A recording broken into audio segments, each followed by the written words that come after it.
और उस तारीख को बदलने की ताकत किसी में भी, सीट बिल्कुल पक्की है, तारीख, टाइम, डिपार्चर सब तय है, कब, कैसे, कहां, क्यों। टिकट बिल्कुल आरएसी में नहीं है, वेटिंग में भी नहीं है, एकदम क्लियर, ट्रेवल गारंटी के साथ बिल्कुल क्लियर है एकदम, उसको कोई नहीं डाल सकता। और एक बात और है, समय से पहले कोई मार नहीं सकता और समय आ जाए तो कोई बचा नहीं सकता। ये तो बात बिल्कुल, आप चाहे करोड़पति हो कि लखपति हो कि रोड पर चलने वाला फकीर भिखारी हो कि टाटा बिरला हो, अगर मृत्यु आएगी तो सबको जाना पड़ेगा, क्योंकि आने के टिकट का पता नहीं पर जाने का तो कंफर्म है, उसमें कहीं कोई संदेह नहीं है। तो प्रहलाद जी कहते हैं कि मेरा टिकट अभी, मेरा स्टेशन अभी आया नहीं है, मैं जर्नी पर हूं, मैं यात्रा में हूँ, कोच बदल रहे हैं बस, बाकी सब बढ़िया है। ठीक है भैया, जीवित आ गए हो, हिरण्यकश्यप को आया क्रोध, उसने कहा कौन बचा रहा है तुझे? आहा क्या बात है, देखो अब आप आनंद आएगा, देखो कौन बचा रहा है तुम्हें, कौन तुम्हारी रक्षा कर रहा है? मैं तुम्हें इस खंबे से बांध दूंगा, लोहे के खंबे से, सोचो तुम्हारा क्या होगा। हिरण्यकश्यप की बात सुनी तो प्रहलाद पहली बार डर गए, अब तक डरे नहीं थे, अब डर गए। अरे भाई 8 साल का मासूम बच्चा है वो, क्यों नहीं डरेगा? डर गया, आंखें बंद कर ली, नारायण नारायण नारायण, आंखें खोली तो जो खंबा लाल था ना, गरम एकदम तप रहा था, उस पर चींटियां उतर रही थी लाइन से, छोटी छोटी चींटियां। तो प्रहलाद जोर जोर से हंसने लगे। हिरण्यकश्यप ने कहा पागल हो गया है, हंस रहा है मृत्यु सामने? तो प्रहलाद ने कहा कोई डर नहीं है। क्यों? क्योंकि जो भगवान इन चींटियों की रक्षा कर रहा है वो मेरी रक्षा भी जरूर करेंगे। दौड़ के गए और खंबे को गले लगा लिया, खंबा ठंडा चंदन के पेड़ जैसा। हिरण्यकश्यप ने कहा क्या तू जादू कर रहा है, तूने क्या किया बता? बोले जादू नहीं किया, इस खंबे के अंदर मेरा भगवान बैठा हुआ है, उनने मुझे गले लगाया। अच्छा तो इस खंबे में तेरा भगवान है? बोले हाँ इसमें मेरा भगवान है।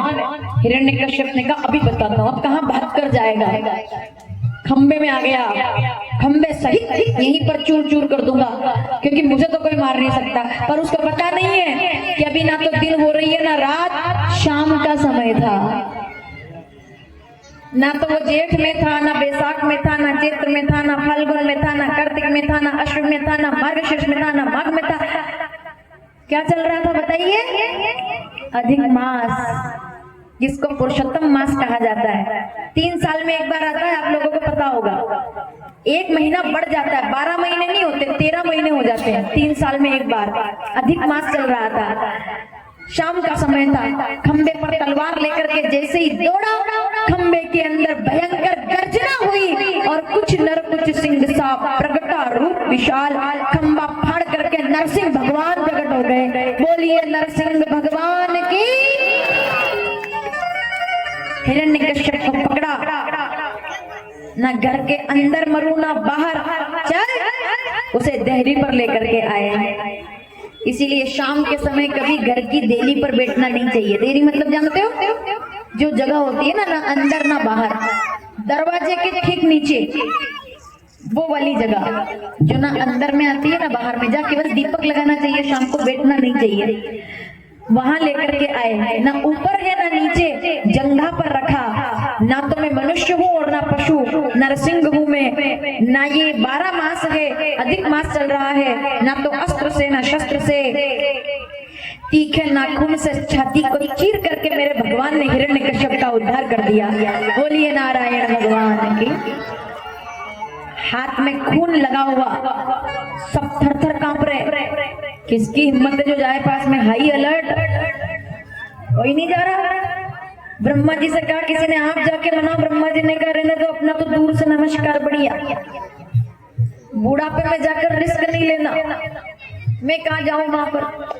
देवराजेंद्र से कहा आप जाकर मनाओ। देवराजेंद्र कहते ऐसे केस में मैं बहुत पीछे रहता हूँ, रिस्क में। किसी ने नारद जी से कहा आप तो भगत जी हो, आप जाओ। नारद जी कहते हैं नारायण नारायण। अगर विश्व मोहिनी वाला प्रसंग याद आ गया इनको कि मैंने शादी करने के लिए इनको श्राप दिया था, तो सबसे पहला नंबर मेरा ही लगेगा आज ना। अपना रिकॉर्ड इतना अच्छा नहीं भैया, हम नहीं जाएंगे। लक्ष्मी जी से कहा कि तो नारायण है, आप जाओ। लक्ष्मी जी कहती ये मेरे नारायण नहीं है भैया। खतरनाक रूप, कोई नहीं जा रहा माताओं। तब वो 8 साल का बच्चा दौड़ा और दौड़कर भगवान के पैर पकड़ लिए। भगवान ने दहाड़ लगाई तो वो डरा नहीं। फिर पूछा किसी ने क्यों नहीं डरे? बोले जब डरता था तब तो इनको याद करता था, इनसे क्या डरना, इनका नाम लेकर डर दूर हो जाता है, अभय दे देते हैं ये। इतना सुना, नारायण भगवान मुस्कुरा दिए और नरसिंह भगवान ने प्रहलाद के सिर पर हाथ रख दिया। बोलिए नारायण भगवान की। और भगवान की आंखों में आंसू आ गए। भगवान रोकर कहते हैं, बेटा प्रहलाद, मेरे बच्चे, तूने मुझे बुलाने में देर नहीं की, कोई कमी नहीं रखी। तू मेरे लिए समुद्र में कूद गया, अपने पिता से भिड़ गया। मेरे बच्चे, तूने तो बुलाने में देर नहीं की, लेकिन अगर मैंने आने में देर कर दी हो तो बेटा मुझे क्षमा कर देना, मैं तुझसे क्षमा मतलब थोड़ी देर पहले जो गर्जना कर रहे थे वो उस बच्चे से क्षमा मांग रहे हैं। मांगो, क्या मांगते हो? तो प्रहलाद ने क्या मांगा, जल्दी बताइए माता। प्रहलाद ने क्या मांगा? एक ही नाम, सुबह शाम रात दिन, केवल एक ही चीज मेरे साथ रहे। क्या साथ रहे? अब मैं तो भूल गई, आप मुझे बताओ, ऐसा कौन सा नाम याद रहे जो तोता बोल रहा था? मैंने तो बचपन से वही सुना है, बताइए, मुझे थोड़ी याद आ रहा, आप बताओ क्या मांगा? नारायण नारायण हरि हरि, जय जय नारायण नारायण हरि हरि। नाचने लगा प्रहलाद।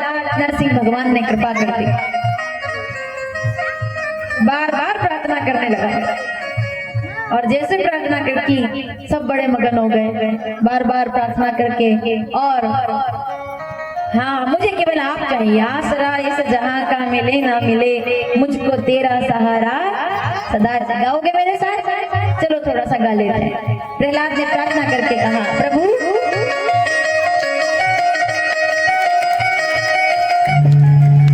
राम जी का अवतार लेना पड़ा पार्वती, इसलिए भगवान आए, ये पहला कारण है। दूसरा कारण अवतार लेने का, ये बच्चे बीच में खड़े बेटा बैठ जाओ, बैठ जाइए थोड़ी देर और। प्रकृति के प्रारंभ में एक पुरुष और एक नारी का जोड़ा बनाया, जिसको कहते मनु और शत्रुपा। इनके घर 5 संतान हुई, आकुति, देवहूति, प्रसूति, उत्तान, काद और प्रिय। भागवत में प्रसंग हम लोगों ने सुना है। लेकिन इन्होंने जब अखंड तप किया तो विधि हरि हर तप देखिए पारा, मनु समीप आए बहु बारा। नारायण भगवान ने कहा, मांगो, क्या मांगते हो? तो नारायण भगवान से मनु शत्रुपा कहते हैं कि हम कुछ मांगने के लिए नहीं बैठे, हमें केवल तप करना है। बोले नहीं, कुछ तो मांगना पड़ेगा, मांगो।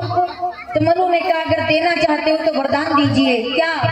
रामचरितमानस बालकांड 149 दोहा, दान शिरोमणि कृपा निधि, कहो नाथ सतभाव। अगर कुछ देना चाहते हैं तो प्रभु ऐसा वरदान दीजिए। क्या? चाहे तुम्हारा समान सुत, प्रभु सन कवन दुराओ। आपके जैसा बेटा हमारे आंगन में जन्म लेकर आए। कैसा बेटा? आपके जैसा। भगवान कहते हैं ये तो गड़बड़ हो गया, क्योंकि मेरे जैसा कोई दूसरा है ही नहीं। देयर इज नो वन, मैं ही हूं। आपन सम कहाँ ढूंढो जाई, इसलिए मेरे जैसा नहीं आएगा, फिर मैं ही तुम्हारा बेटा बन करके आऊंगा, मेरा वरदान है। तो पार्वती वही भगवान राम बन करके, कौशल्या दशरथ बन गए, मनु शत्रुपा, इन्हीं के घर भगवान अवतार लेकर आए। ये दूसरा कारण है। तीसरा कारण, जलंधर की कथा श्रवण कराई। जलंधर की पत्नी का नाम था वृंदा। उसका तप भंग करने के लिए नारायण भगवान को जलंधर बनना पड़ा, और धर्म नष्ट करने के लिए भगवान आए, उसका धर्म मिटाया। शंकर भगवान ने जलंधर का वध कर दिया। तो जलंधर बना रावण, वृंदा बनी माता सीता, उनके पतन का कारण। प्रताप भानु की कथा सुनाई कि प्रताप भानु को किस प्रकार उनके शत्रु ने ब्राह्मणों से श्राप दिलवा दिया, परिवार सहित राक्षस हो जाओ। ये चौथा कारण है। पांचवा कारण, नारद श्राप दीन एक बारा, कलप एक तेई लगी अवतारा। नारद ने श्राप दिया, इसलिए भगवान को रोना पड़ा। नारद जी ने श्राप क्यों दिया? वो तो मेरे गुरुजी है, मैं गुरुजी श्राप क्यों देंगे? गुरुजी श्राप देते हैं क्या? वो तो नारायण नारायण कहते हैं। अरे तुम्हारे गुरुजी को भी शादी करने की इच्छा हो गई थी एक बार, इसलिए उन्होंने श्राप दे दिया। तो मुझे सुनाइए, ये कथा तो मैं जरूर सुनूंगी। सुनो पार्वती, एक बार बाबा कहते हैं, हिमगिरी गुहा एक अति पावन, गंगा नदी के तट पर कैलाश में हिमाचल में एक गुफा थी, जिसमें नारद जी महाराज एक बार घूमते घूमते गए और बैठ गए। नारद जी को श्राप था कि 2 घड़ी से ज्यादा कहीं टिक नहीं सकते, लेकिन वहां टिक गए। अच्छा, श्राप क्यों था इनको आपको पता है? दक्ष के बेटे होते थे, वो एक बार 60,000 बेटे उसके घर जन्म लेकर आए, पुत्र। एक बार 20,000 बेटे आए। जब वो बेटे जवान हुए, शादी की उम्र हुई, तो नारद जी महाराज उनको मिल गए। नारद जी ने कहा, मैं तुमको दिव्य ज्ञान प्रदान करता हूँ। बच्चे बैठ गए। अब उन्होंने इतना ज्ञान प्रदान कर दिया कि 60,000 बच्चों को बना दिया बाबा बैरागी। मतलब उन्होंने अपने पिताजी से जाके बोल दिया कि हम शादी ब्याह नहीं करेंगे, हम तो भजन करेंगे।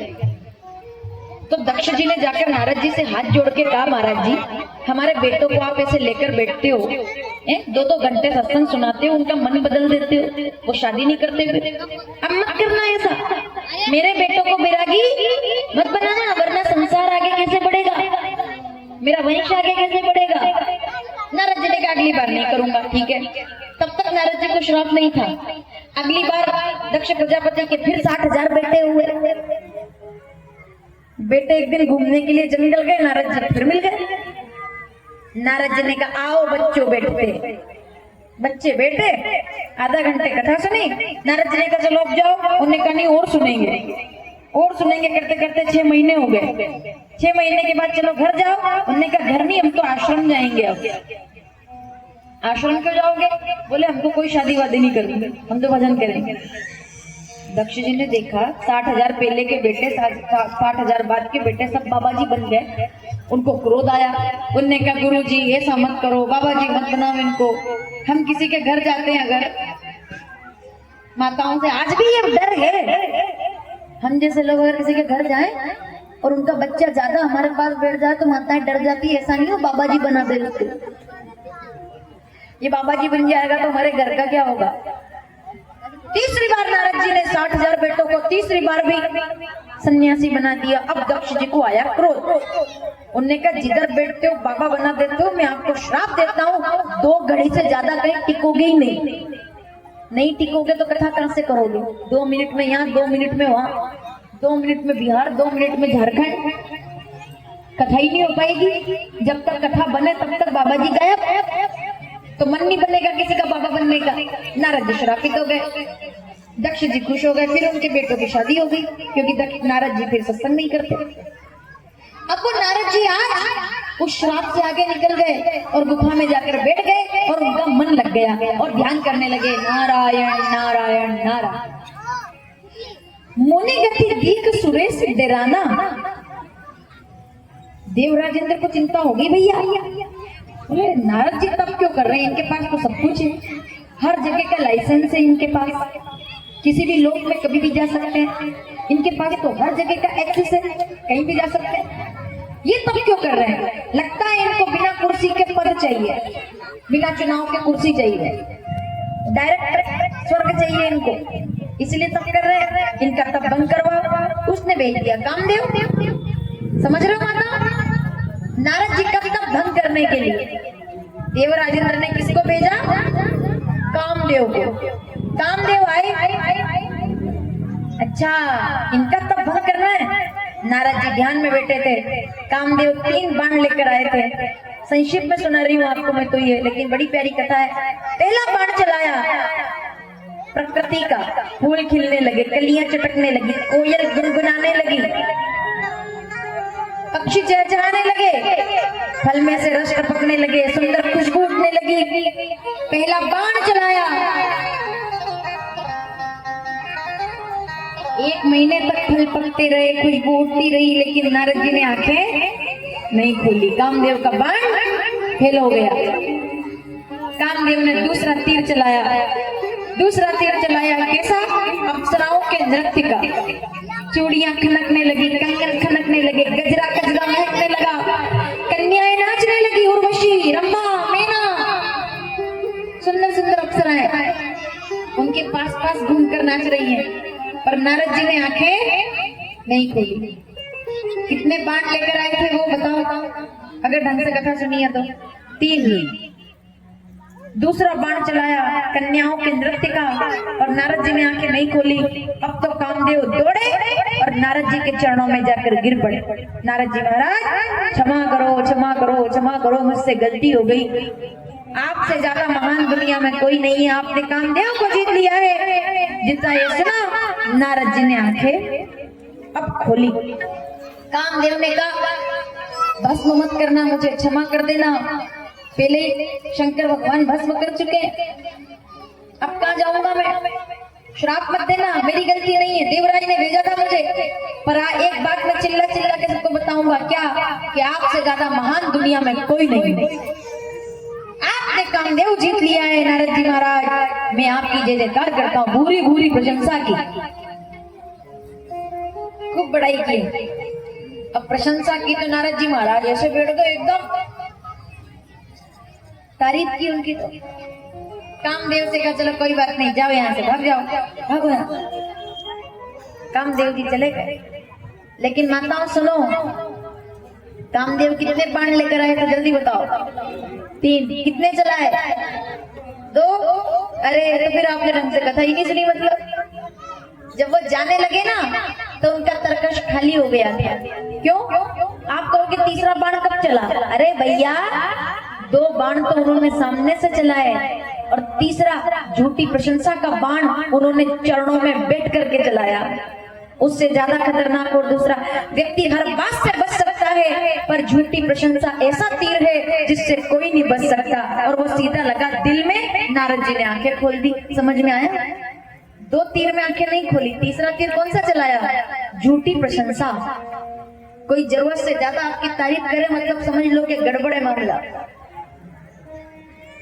कोई ज्यादा तारीफ करे तो समझ लो इसको कहीं ना कहीं साइन चाहिए आपसे, कोई ना कोई काम निकालना है। वरना जो व्यक्ति आपको कभी फोन भी ना करे, हाँ ये स्वार्थी दुनिया है माताओं। जो रिश्तेदार टाइम पे कभी आपका फोन भी ना उठाए, अगर वो दिन में 10 बार फोन करने लग जाए, मतलब समझ लो कि इनको पता चल गया है कि आपकी यहाँ बेटी है या आपके यहाँ बेटा है जिसकी शादी होने वाली है। तो और क्या, जैसे पता चलता है ना कि समाज में कोई बेटी है बेटा है जो शादी होने वाली है, इनको बेटी नहीं मिल रही, इनको लड़का नहीं मिल रहा, और किसी के घर लड़की है लड़का है, तुरंत तो फोन आने लग जाएंगे, बोले कैसे भी करके संबंध हो जाए बस। ये दुनिया है, बिना स्वार्थ के कोई किसी को पूछता है? बताओ, कोई नहीं पूछता। बिना स्वार्थ के लोग आज अपने माँ बाप को नहीं पूछते। इसी को दुनिया कहते हैं। झूठी प्रशंसा से खतरनाक और कुछ भी नहीं है। अगर कोई आपकी ज्यादा तारीफ करे तो याद रखना, कड़वा बोलने वाला दुश्मन ज्यादा अच्छा है मीठा बोलने वाले दोस्त से। क्योंकि कड़वा बोलने वाला दुश्मन तो फिर भी एक बार छोड़ देगा, पर मीठा बोलने वाला दोस्त आपके घर बैठेगा, आपकी चाय पिएगा और आपको बर्बाद कर जाएगा, आपको पता भी नहीं चलेगा किसने क्या किया। तो कामदेव पास बैठ करके तीर चलाया झूठी प्रशंसा का। हमारी कोई प्रशंसा करे तो बड़ा अच्छा लगता है। नाना बिना प्रमाण के नहीं बोल रही मैं, मुझे बुजुर्ग लोग जो बैठे बताएंगे जरा। पहले के लोग क्या कहते थे? निंदक नियरे राखिए आंगन कुटी छबाए, बिन पानी साबुन बना निर्मल करे सुहाए। इसके लिए कड़वा बोलने वाला पास होना चाहिए, मीठा बोलने वाले से सावधान। और दुनिया में और किसी से रहो मत रहो, पर चमचों से तो जरूर सावधान, चमचों से सावधान भैया। क्योंकि ये सबसे पहले अगर कोई बर्बाद करता है तो मीठा बोलने वाला। क्या किया कामदेव ने? तीसरा बाण चलाया पास से, नारद जी घायल हो गए, उड़ गए। क्योंकि कामदेव जीत लिया। सीधे आए शंकर भगवान के पास। इनके पास क्यों आए? क्योंकि इन्होंने पहले कामदेव जीत रखा था। अब पहले किसको मिठाई खिलाएंगे? उसी को खिलाएंगे जिसने जीत रखा है। पहले खबर उनको देंगे, खुशखबरी कि देखो अब मेरा नंबर भी आ गया, मैं भी कामदेव विजेता बन गया हूँ। शंकर जी ने कहा, और भाई नारद, महात्मा जी इतने दिन से कहाँ थे? बोले क्या बताऊं, मैं तप करने गया, कामदेव आ गया। फिर बोले मैंने कामदेव जीत लिया। अरे नारद बधाइयों, पर बेटा जो मुझे बताइए बात वो किसी और को जाकर मत बताना। नारद जी कहते हैं मैं समझ गया क्यों नहीं बताना, क्योंकि मेरा प्रचार हो जाएगा, और अगर मेरा प्रचार हो जाएगा तो इनका नाम कम हो जाएगा, डाउन हो जाएगा, इसके लिए मना कर। जबकि भोलेनाथ जानते थे कि जिसको अहंकार आ जाए फिर उसकी कोई रक्षा करने वाला। ब्रह्मा जी के पास गए, बोले मैंने कामदेव जीत लिया। ब्रह्मा जी कहते मुझे बता दिया पर किसी और को। जितने लोग यहाँ बैठे, बच्चे बैठे, युवा, जहां भी मेरी बात सुन रहे हो, ध्यान रखना, माता पिता, गुरु, शिक्षक, टीचर, घर के बड़े, इन लोगों और आपका हित चाहने वाले, इन लोगों की बात जिस दिन आपको कड़वी लगने लग जाए, समझ लेना कि आपका पतन होना प्रारंभ हो गया है। फिर आपको कोई नहीं बचा सकता, क्योंकि अपने से बड़ों की बात जब बुरी लगने लग जाती है तो समझ लेना चाहिए कि अब हम गड्ढे में गिरने वाले हैं। नारद जी ने किसी की नहीं सुनी और भगवान नारायण के पास आ गए, बोले मैंने कामदेव जीत लिया है। भगवान ने गले लगा लिया। नारद जी सोच रहे हैं देखो कितनी इज्जत बढ़ गई मेरी, वरना मेरी तरफ देखते भी नहीं थे, आज गले लगा रहे हैं। जबकि भगवान तो इसलिए गले लगा रहे थे कि बहुत दिन में आए थे नारद जी, लेकिन कहा मैंने कामदेव जीता तो भगवान ने प्रेम से डांटा और क्या कहा, बोले गजब करते हो, इसमें इतना खुश होने की क्या बात है? तुम जैसा ज्ञानी आदमी कामदेव को नहीं जीतेगा तो कौन जीतेगा बता? तुम तो हो गया। मैंने कहा नहीं नारद कहीं सही तो अभिमाना, कृपा तुम्हारी सकल भगवाना। भगवान ने लीला रच दी, समझ लिया कि इसके मन में अहंकार का अंकुरण हो गया है। तुरंत ऑपरेशन, अस्पताल तैयार कर दिया भैया। एक सुंदर नगरी का निर्माण किया भगवान ने, वहां के राजा का नाम शीलनिधि। नारद जी उस नगर में गए, पूछा भैया इतना अच्छा सजाया नगर क्यों? बोले हमारी बेटी की शादी है। कौन बेटी? बेटा विश्व मोहिनी, इधर आओ। आई साहब विश्व मोहिनी सुंदर, अब कोई वो नारी तो थी नहीं, वो तो भगवान की माया थी, इतनी सुंदर आई। नारद जी के पास आके बैठ गई। नारद जी का हुआ दिमाग खराब,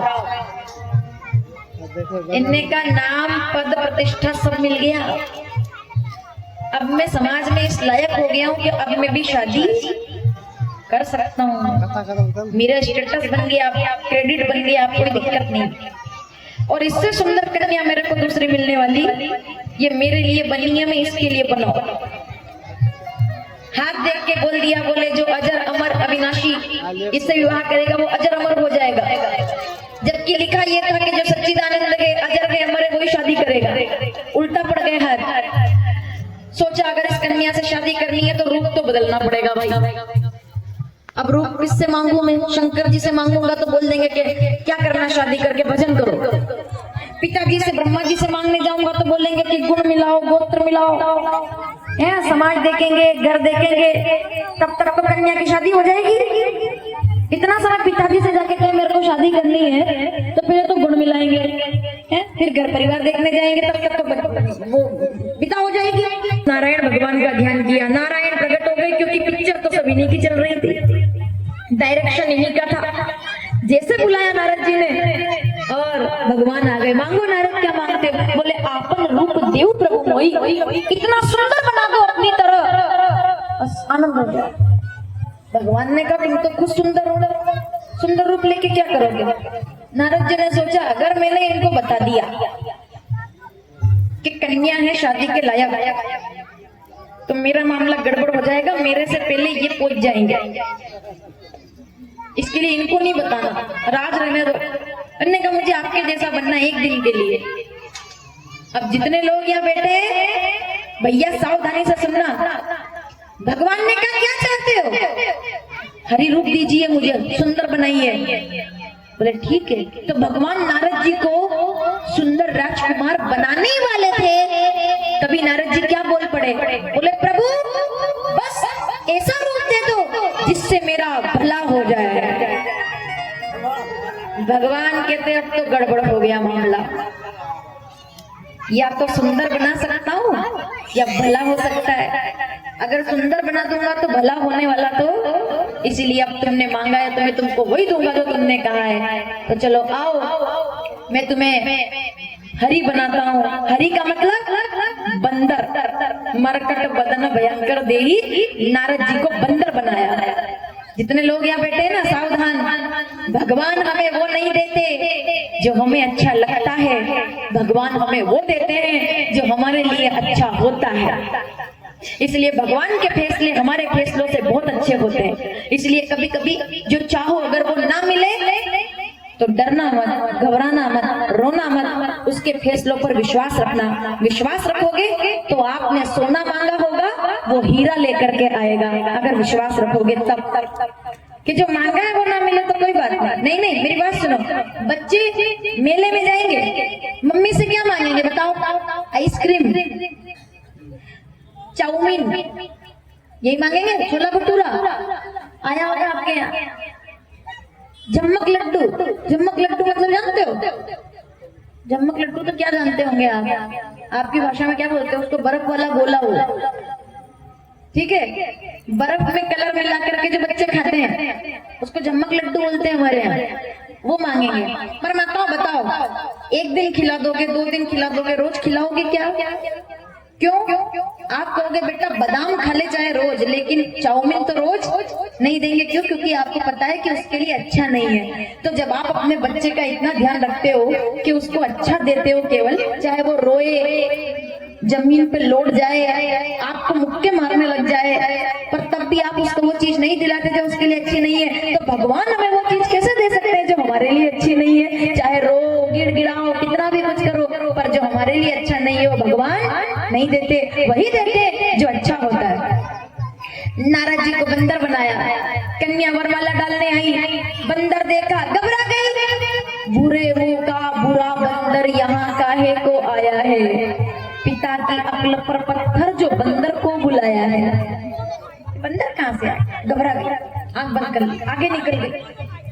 नारद जी ने सोचा या तो मैं इतना ज्यादा सुंदर बन गया हूँ कि कन्या मेरे को देख के कॉम्प्लेक्स में आ गई कि मैं तो इनके लायक ही नहीं हूँ। क्या बात हो गई? मतलब मेरे जैसे कि अब मान लो ये एलोजन लग रहा है, इसको मैं ऐसे देख सकती हूँ क्या? नहीं देख सकती, ऐसे करना पड़ेगा। तो कन्या ने ऐसे किया तो नारद जी क्या समझे कि भगवान ने इतना ग्लो ला दिया है मेरे चेहरे पर, मतलब फेस इतना ग्लो कर रहा है कि कन्या आंख बंद कर रही है, इतना सुंदर बन गया। तो कुर्सी उठा के दूसरी पंक्ति में बैठ गए। कन्या वहां भी आई, फिर देख के आंख बंद कर ली, तीसरी पंक्ति में बैठ गए कुर्सी उठा के। ये कथा केवल हंसने के लिए नहीं है, समझने के लिए है कि काम जो ना कराए सो कम है। जो नारद जी भगवान का नाम लेके तीनों लोक में खुशी से घूमते थे, आज वो बेचैन होकर के खाली शादी करने के लिए पांडाल में कुर्सी उठाते फिर रहे इधर से उधर। ना बिना प्रमाण के नहीं बोल रही हूँ मैं। रामचरितमानस आरण्यकांड 15वां दोहा, 6ठी चौपाई। काम को मद दम बना जाके, तात निरंतर बस में ताके। कामना सबसे खतरनाक है भैया। काम, समझ रहे हो? काम ये जब जीवन में आता है ना, सोचने की क्षमता खत्म हो जाती है। 1.5 साल, 2 साल, 3 साल व्यक्ति उसी में उलझा रहता है। समझ रहे हो? स्टेटस, रिलेशनशिप, जब नई नई बात होती है लगता है कि बस यही जिंदगी है, और 2 साल, 3 साल, 4 साल, 5 साल ब्रेकअप। क्यों? क्योंकि वो चीज स्थायी थी नहीं। वो खुशियां जो उसमें ढूंढ रहा था वो था ही नहीं, केवल कामना थी, प्रेम नहीं था, वासना थी। एक समय आता है हकीकत पता चल जाती है, और क्या होता है फिर? समझ रहे हो मैं क्या बोल रही हूँ? जीवन बर्बाद हो जाता है लोगों का केवल कामना के चक्कर में। रावण जैसा ज्ञानी रात भर सो नहीं पाया शूर्पणखा ने जब कहा कि वो कन्या सुंदर है। उसके बाद मारीच के पास गया, हरण कर लिया। आखिरी बार कब सोया था सुख से मालूम है? जब तक शूर्पणखा नहीं आई थी तब तक बस। जब उसने कहा कि कन्या शादी के लायक है और सीता जी से विवाह कर लो, जीवन खराब हो गया उसका। मैं ये नहीं बोल रही हूँ कि विवाह करना गलत है, पर कामना में उलझना और किसी चीज को इतना चाहना कि अपने जीवन को उसके लिए समाप्त कर लिया जाए, वो अपराध है। नारद जी ने पूरा जीवन खत्म कर लिया। देखो आप क्या किया, कुर्सी उठाते फिर रहे हैं। शिव जी के तो गण सब देख रहे थे, बोले अच्छा गुरु जी शादी करने जा रहे हैं। तभी नारायण भगवान आए राजकुमार के रूप में, कन्या ने वरमाला डाली और दुल्हन ले गए लक्ष्य निवासा। भगवान कन्या लेकर, नारद जी महाराज कुर्सी उठा के बोल रहे भैया थोड़ा उधर किसको उधर किसको। राजकुमार कहते भले ही सब कुर्सी पे आप ही बैठो, शादी हो गई। कब हो गई? बोले वो देखो। तो शिव जी के दो गण आए, बोले पहले चेहरा तो देख लो। दिखाया मरकट बदन भयंकर देही, अब तो क्रोध से आंखें लाल बिल्कुल। नारायण ने मेरे साथ गलत किया आज तो श्राप देऊं चाहे मरी ऊंचाई, जगत मोरी उपहास कराई। गलत व्यक्ति से पंगा लिया है आज नारायण ने। मैं कोई भोलेनाथ नहीं हूँ जो जहर पी करके भी बैठ जाऊंगा। मैं कोई राक्षस नहीं हूँ जो भेदभाव सह के बैठ जाऊंगा। नारद हूं मैं, यहाँ श्राप दूंगा। रास्ते में बड़बड़ाते जा रहे थे, भगवान मिल गए। पूरे से थोड़ी मिले, बीच ही पंथ मिले दनु जारी, संग रमा सोई राजकुमारी। एक तरफ लक्ष्मी, दूसरी तरफ विश्व मोहिनी, जिनसे इनकी शादी होने वाली थी। नारद जी ने क्या गलत किया आपने मेरे साथ? नहीं देना था रूप तो मना कर देते, बंदर क्यों बनाया? मेरी गृहस्थी नहीं बसने दी। मैं तुमको श्राप देता हूँ कि कपिया करती तुम कीन हमारी, करई कीस सहाय तुम्हारी। तुमने जैसे मुझे बंदर बनाया है, बंदर तुम्हारी सहायता करेंगे। और मम अपकार कीन तुम्हारी, नारी विरह तुम हो दुखारी। जैसे मैं तड़प रहा हूँ वैसे अपनी नारी के लिए तुम भी रोगे और तुम भी तड़पोगे। मेरा श्राप। माताओं, जब बच्चे को आप स्नान कराते हो, 2 साल के बच्चे को, 3 साल के बच्चे को, कभी कभी वो आपको नाखून लगा देता है, लगाता है कि नहीं? आप उसको तैयार करते हो, काजल लगाते हो, तो आपको खरोच देता है वो। बताओ, मुक्का मार देता है, तो क्या आप उससे नाराज होते हो? क्या हंस के कहते हो अरे बच्चा क्या कर रहा है? क्यों? क्योंकि उसको आप उस समय दुश्मन लग रहे हो, पर आप तो उसको संवार रहे हो। बस यही हुआ नारद जी का इलाज करते समय। बस वही बात हुई, जैसे बच्चा खरोंच देना माता को, वैसे ही नारद जी ने श्राप दे दिया, खरोंच दिया। भगवान कहते कोई बात नहीं बेटा, अगर तुम्हारा इलाज करने के लिए नाखून भी लग जाए तब भी कोई तकलीफ नहीं है, क्योंकि इलाज तो मुझे तुम्हारा करना पड़ेगा। और यही हुआ। तब हरि माया दूर निवारी, नहीं कह रमान राजकुमारी। तब भगवान ने माया दूर खींच ली, तो ना तो राजकुमारी, ना नगर, ना कुछ। नारद जी महाराज चरणों में गिर पड़े। ये क्या हुआ? मृषा होई मम श्राप कृपाला, मैंने आपको श्राप क्यों दे दिया? नारद जी को देखकर भगवान बोले ऑपरेशन सक्सेसफुल हुआ। बेटा तुम्हें रोग लग गया था, तुम्हें लग रहा था कि तुमने कामदेव जीता है, पर बच्चे जिस गुफा के अंदर तुम बैठे थे उसी गुफा में बैठ करके भगवान भोलेनाथ ने कामदेव को भस्म किया था, इसीलिए तुम पर कामदेव का असर नहीं हुआ। और तुम्हें लगा कि तुम्हारी कीर्ति बढ़ गई, इसलिए तुम्हारा इलाज करना पड़ा। जाओ जपो जाई शंकर सतनामा, जाते हृदय तुरंत विश्रामा।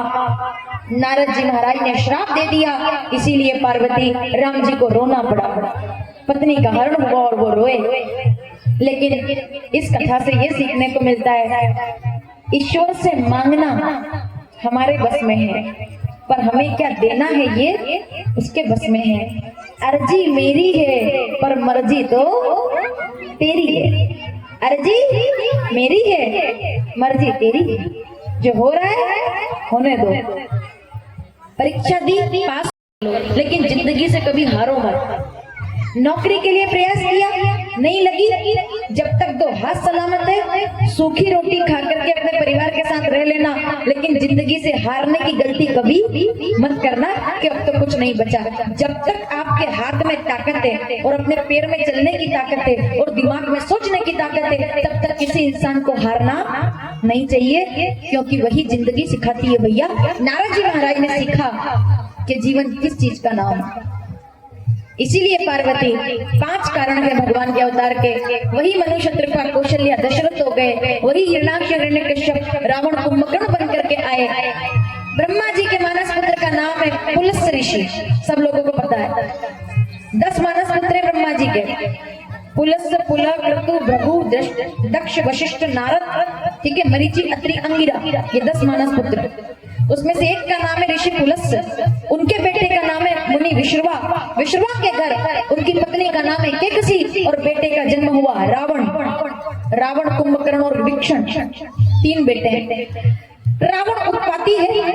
अब इसका उद्धार करने के लिए अयोध्या के राजा दशरथ के आंगन में 4 सुंदर फूल खिलेंगे। 3 रानियां कौशल्या, सुमित्रा, कैकेयी। बुढ़ापा आ गया पर बेटा नहीं है, बाबा कहते हैं एक बार भूपति मन माही भैगलानी मोरे सुत। मेरे घर बेटा नहीं है गुरुजी, क्या मैं दशरथ रघुकुल को समाप्त कर दूंगा? मेरा कोई बेटा नहीं होगा। गुरुजी कहते चिंता ना करो, यज्ञ करो, क्योंकि यज्ञ करने से तुरंत परिणाम मिलता है। तुरंत आपके गांव में यज्ञ हो रहा है। यज्ञ नारायण साक्षात देवता है कलयुग के, साक्षात। यज्ञ की परिक्रमा करनी चाहिए माताओं। जिन माताओं को चाहिए कि बेटे की प्राप्ति हो, संतान प्राप्ति हो, उनको रोज यज्ञ की परिक्रमा करनी चाहिए, दीपक लगाना चाहिए, वरदान मांगना चाहिए, धन के लिए, पुत्र के लिए, घर परिवार में शांति के लिए जरूरी है। तो यज्ञ हुआ, श्रृंगी ऋषि आए। श्रृंगी ऋषि वशिष्ठ बुलावा, पुत्र काम शुभ यज्ञ करावा। भगति सहित मुनि आहुति दीने, प्रगटे अग्नि चारु कर लीने। अग्नि देवता प्रकट हुए, राजा दशरथ को पायस प्रदान किया। 3 रानियों को पायस बांटा गया। अर्ध भाग कौशल्या दीने, उभय भाग आधे कर लेने। पायस पान करने के बाद मंदिर महासभ, राजई रानी शोभाशील तेज की खाने। भगवान के अवतार का समय हो गया। रावण कुंभकर्ण के उत्पात बढ़ गए हैं। प्रभु अवतार लीजिए, हे नारायण अवतार लीजिए। माताओं 8 माह बीते, 9 माह बीते, 10वां महीना प्रारंभ हो गया और देखिए अयोध्या में सरयू में कल कल प्रवाह होने लगा। समुद्र में से मणियां उछल कर गिरने लगी, सब तरफ जय जयकार होने लगा। और तिथि आ गई नवमी तिथि, मधुमास पुनीता, शुक्ल पक्ष, अभिजित हरि प्रीता। चैत्र मास शुक्ल पक्ष मधु मास, तिथि नवमी, मध्याह्न 12 बजे माता कौशल्या अपने इष्ट रंगनाथ देव के सामने साधना कर रही थी। और तभी जब सब निद्रा में थे, दोपहर के समय सुर समूह विनती करी पहुंचे निज निज धाम। तो माता कौशल्या जागरण में थी केवल, और तब अपने इष्ट रंगनाथ देव के सामने विराजमान थी। और मध्याह्न 12 बजे देवताओं की इच्छा पूरी करने के लिए साक्षात चतुर्भुजनाथ भगवान अवतार लेकर आ गए। बोलिए रामचंद्र भगवान की। भय प्रगट दीन दयाला कौशल्या, हर्षित महतारी। मुनि मन अद्भुत रूप, कैसा स्वरूप बनाया? भूषण बनमाला, नयन विशाला, शोभा सिंधु। इतना सुंदर कह दुई कर, माने स्तुति की, कही दुई कर जोरी, अस्तुति तोरी। कई विधि करो अनंता, माया गुण ज्ञाना तीत अमाना। वेद पुराण भरंता। भगवान प्रकट होकर के आए। माता पुनि बोली, सोमति डोली, तजो तात यह रूपा। भगवान बालक हो जाए, 4 बुद्धि बनकर आए कि जय शिशु लीला अति प्रियशीला, वह सुख परम अनूपा। सुनी बचन सजाना, रोदन ठाना, होई बालक सुरभूपा। यह चरित जे गावई, हरि पद पावई, तेन रे भव कोपा। भगवान आए और बालक बनकर के रोने लगे। दासियां दौड़ कर आई, महाराज बधाई हो, बधाई हो, आपके यहाँ 4 सुंदर बालक जन्म लेकर के आए हैं, 4 बेटों का जन्म हुआ है। सब दासियां दौड़ कर आई। राजा दशरथ नाचने लगे। आइए सब मिलकर अयोध्या से बधाई लेते हैं। माताओं भगवान अवतार लेकर अयोध्या में नवमी तिथि, मधुमास पुनीता, शुक्ल पक्ष। राजा दशरथ बुढ़ापे में 4 सुंदर बालक को पल्ला झुला रहे हैं। आनंद हो गया, तीनों रानियां मगन।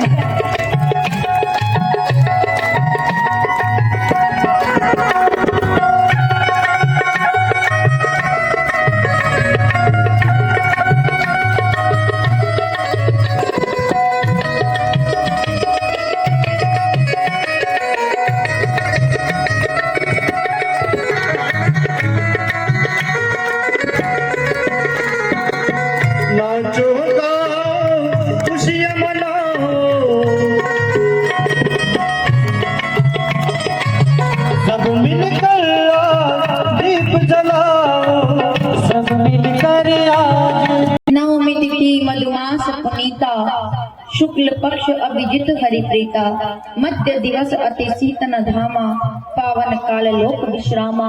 मध्याह्न 12 बजे भगवान प्रकट होकर के आए। जब भगवान प्रकट होकर आए, मां ने स्तुति करके कहा, प्रभु आप बालक हो जाइए, ये विराट रूप में इसकी पूजा कैसे करूं? लोग क्या कहेंगे? आप बेटा बनकर आइए। भगवान बालक हो गए, बाल स्वरूप धारण किया। माता कौशल्या ने पलने में झुलाया।